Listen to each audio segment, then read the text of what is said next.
di cerita ini itu pakai kata eleos, memang mengasihani. Tapi Yesus menceritakan perumpamaan ini, kenapa dia membenarkan si pemungut cukai ini? Karena dia bukan hanya eleos, tapi tertulis di situ hilasterion. Coba buka slide-nya. Ya Allah, kasihanilah aku orang berdosa ini. Kasihanilah aku itu pakai kata bukan eleos, sekedar minta empati dari Yesus, bukan. Tapi dia memang hilasterion. Artinya apa? Atoning for my sin. Tuhan, ya Allah, tebuslah dosaku. Di Ibrani 2 ayat 17, 9-13, Yesus menjadi penebus pendamaian bagi dosa manusia. Jadi ketika pemungut cukai ini datang berdoa kepada Tuhan, mengakui dirinya sebagai orang berdosa, dia minta kasihan dan belas kasihan dari Allah, bukan sekedar empati, tetapi Tuhan, tebuslah aku. Bapak Ibu Saudara, ini keren. Hilasterion itu di dalam perjanjian lama, di dalam Alkitab perjanjian lama, tulisan Ibrani, lalu diterjemahkan Septuaginta pakai tulisan Latin, itu menunjukkan apa? Coba slide selanjutnya. Hilasterion di perjanjian lama itu ini loh saudara. Ini nih hilasterion nih. Mercy seat, tutup pendamaian. Bapak Ibu Saudara tahu ini apa? Ini tabut Allah. Bangsa Israel ada 3. Kalau masuk tempat ibadahnya ada pelataran. Oke, ini jemaah di pelataran. Lalu yang di sini nih ada namanya tempat kudus, segala minyak wangi-wangian temannya. Dan yang ada satunya lagi ini tempat maha kudus. Adanya tabut Tuhan, terus ada tirai. Ketika Yesus mati di kayu salib, bumi gempa, tirai ini terpecah, terbelah. Jadi setelah Yesus mati di kayu salib, tidak ada lagi pemisah antara umat dengan Allah. Tidak perlu lagi hanya imam besar 1 tahun sekali dalam perayaan Yom Kippur, dalam perayaan pendamaian, hari raya pendamaian, di tabut Allah itu dia bawa darah korban sembelihan, dia percikan di situ untuk meminta pengampunan Tuhan. Coba dibuka dulu gambar yang tadi. Di dalamnya ini Bapak Ibu Saudara ada apa sih? Terus kenapa kerub itu harus menutup gini? Lalu kenapa dibilang tutup pendamaian? Kenapa hilasterion itu dalam perjanjian lama menunjuk kepada tutup pendamaian ini? Baik Saudara tahu, di dalamnya tabut Allah ini ada yang satu. Yang pertama, itu tongkat Musa yang bertunas. Itu melambangkan apa? Melambangkan umat Israel pada saat itu menolak kepemimpinan Allah. Dia ingin mengangkat pemimpin selain Musa yang ditunjuk Allah. Lalu Tuhan bilang, tunjukkan mana siapa tongkat yang bertunas, itu pemimpinnya. Tongkat Musa bertunas, tongkat biasa. Kayak gitar bass ini kan dari kayu, tapi dia bertunas, berarti bisa dihidupkan, disimpan di situ. Yang kedua, ada buli-buli, isinya mana? Buli-buli emas, isinya mana? Itu melambangkan pemberontakan bangsa Israel juga kepada umat Tuhan. Udah dikasih mana, udah dikasih mukjizat, mana itu turun seperti embun-embun pagi-pagi tinggal ngambil terus bisa dimakan. Tiang awan, tiang api selalu meliputi mereka. Tiang awan kalau siang, tiang api kalau malam supaya tidak dingin. Kasut mereka, sandalnya itu 40 tahun tidak rusak. Tapi tidak bertobat juga orang Israel. Itu buli-buli emas ada mananya, mana dari surga. Yang terakhir ada 3.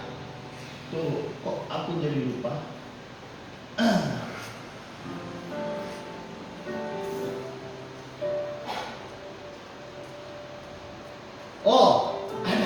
Ini 10. Dua loh batu. Dua loh batu itu mencerminkan juga bahwa mereka umat Israel itu mau bikin hukum sendiri, tapi Tuhan menurunkan hukum itu supaya bangsa itu tidak memberontak. Nah, ketiga benda ini merupakan lambang pemberontakan bangsa Israel. Kalau Allah turun, itu tidak boleh melihat tiga benda ini ditutup sama kerub itu. Satu yang di sini, satu yang di sini. Ini dinamakan tutup pendamaian. Nah, setelah ditutup, Allah turun, itu dipercikkan darah. Setahun sekali dalam perayaan Yom Kippur. Sekarang, siapa hilasterion kita? Yesus. Amin.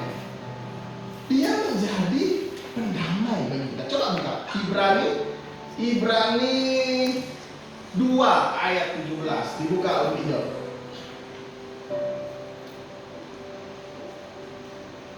Ibrani 2 ayat 17 oleh Ido.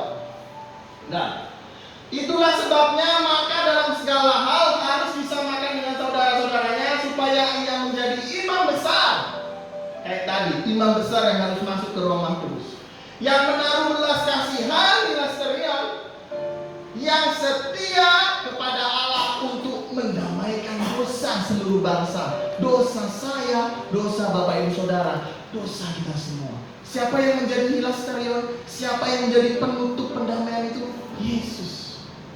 Amin. Selanjutnya, slide selanjutnya. Nah, lihat, Kristus ditolak supaya kita dapat diterima. Kristus menanggung dosa supaya kita dibenarkan. Kristus yang mulia itu menjadi hina supaya kita menjadi berharga. Kristus dihukum supaya kita dapat dikasihi.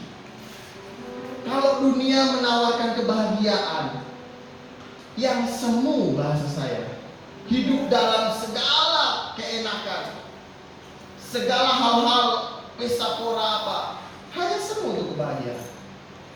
Beda ya, beda. Jangan sampai bilang begini, kalau udah mati masalah selesai. No. Di kekristenan ada kehidupan setelah kematian. Amin.